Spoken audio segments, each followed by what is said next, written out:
And with that, let me introduce to you the team captain of Team Canada, the Prime Minister of Canada, Justin Trudeau.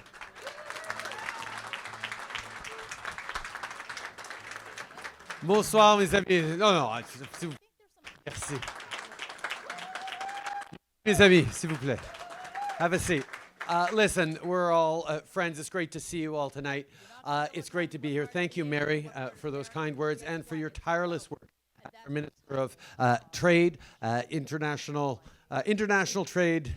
I named her, I can't remember it. It's international trade diversification and small businesses. And we decided that we needed to put small businesses and trade together actually a couple of years ago when we gave Mary the portfolio. And she has done an extraordinary job in making sure that the benefits of trade, which you all here know, are felt by everyone in our economy. And that is something we continue to work on, but it's something that we need in these days of uncertainty around globalization and protectionism to make sure that people are not just seeing that trade contributes to growth, but that it contributes to benefits for everyone and not just for a few. And that's what we've continued to work on and why your leadership is so great on this, Mary. Scotty, thank you for gathering us together. As always, it is such a pleasure to see you in person. So nice to be seeing people again. So nice to be back in Washington after a few years, after a year and a half that has been very, very difficult for us all. But that demonstrated in so many different ways the depth and the strength of the connections that we've had as a country and as countries for years. When we had to shut down our economy, when we had to shut down our borders, we did so in a way that managed to continue the over $2 billion in trade that crosses our border every single day. And that is a testament not just to leadership of governments, but to the deep connections and know-how that have exemplified the business community and Canadian workers and American workers and people on both sides of the border for so long that in the greatest crisis we've ever seen to our economy and to our health in recent years, we were able to hold strong and lean on each other the way it needs to be. And that's a credit to all of you. So thank you for everything you were doing. We know that the pandemic hasn't been the only challenge we're facing. But as we faced that pandemic, we leaned on science, we leaned on each other, we leaned on extraordinary companies like Pfizer that I know are being honored tonight. Thank you very much for being here tonight. But also, we leaned on the trust and the friendship that we established in communities and around the world, because we know we don't get through this pandemic anywhere until we get through it everywhere. And that's part of why countries like Canada and the US working together on the global stage, whether it's through COVAX or the ACT Accelerator or various initiatives to ensure that we are helping everyone through this is extremely important, because it's not just about ending this health challenge once and for all. It's also about making sure that as we rebuild our economies, as we build for a better future, as we learn the lessons of this pandemic, we think deeply about how we make things happen in the coming years.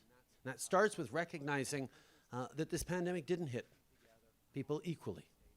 Women were harder hit, vulnerable communities harder hit, immigrant communities, new Canadians, young people.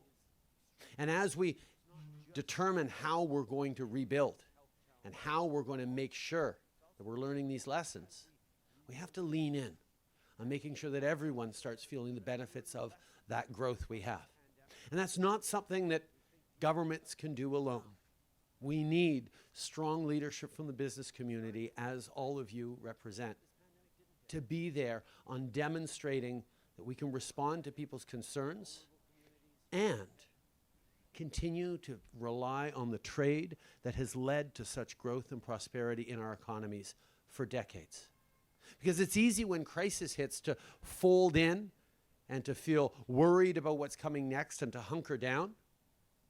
And of course, we have to have strong reflections on resilience of supply chains and make sure we're learning the lessons of being able to lean on the people we can trust and being there for our closest friends and ensuring that we're able to deliver the goods and the services even given crises and pressures. But that's where friendships and relationships like those that Canada and the US have demonstrated for generations now become all the more important. In my meetings over the past number of hours, and quite frankly, my conversations over the past number of weeks, we've talked about the disruptions around supply chains. We've talked around the real challenges we're facing in getting the economy going again, challenges with inflation, challenges with affordability. And we know that our capacity to work together and demonstrate the resilience of this friendship, of this relationship, is going to be key to the path forward, particularly as we tackle some of the biggest challenges we're facing, like the crisis of climate change.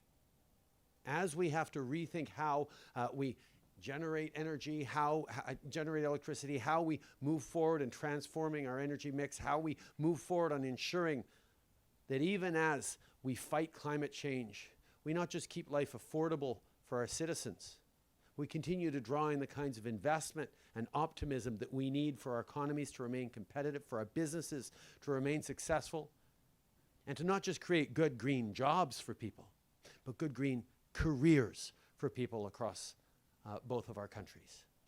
And it's that kind of leadership and vision. And as we've talked about at COP in Glasgow, the fact that governments can and should and are investing hundreds of billions of dollars in the green transition, in innovation, in clean tech, in renewable energies is great. But we know if we include the private sector, we get to talk about trillions upon trillions of dollars of investments in the transformation of our economy and the benefits that come with fighting climate change and building a stronger, cleaner, better future for people that's not just about clean air and fresh water, although that'd be enough, but also about opportunities and good jobs and a strong future for everyone. These are things on which, as countries and as friends, we are so deeply aligned. Canadians and Americans get it. And regardless of the various pushes and pulls of politics, there is a clear direction forward that more and more people are seeing, and more people know they want to be part of. And in this path, everyone needs to be a part. And all of you, as strong ambassadors for what can be done, as examples of the closeness of our relationship and the ability we have to build a stronger future together, leave me really excited about the coming challenges and the coming opportunities, even as we sometimes feel daunted. Je sais que le travail que nous allons faire ensemble au cours des mois et des années à venir va non seulement permettre des opportunités et une meilleure vie pour nos citoyens, mais pour le monde entier. As Canadians and Americans work together on creating prosperity and opportunity for our own citizens, we're also setting the path, setting the example, and engaging constructively with the entire world. Because this pandemic showed us that nobody lives in a bubble. That things that happen on the far side of the world can and will impact us in our everyday lives.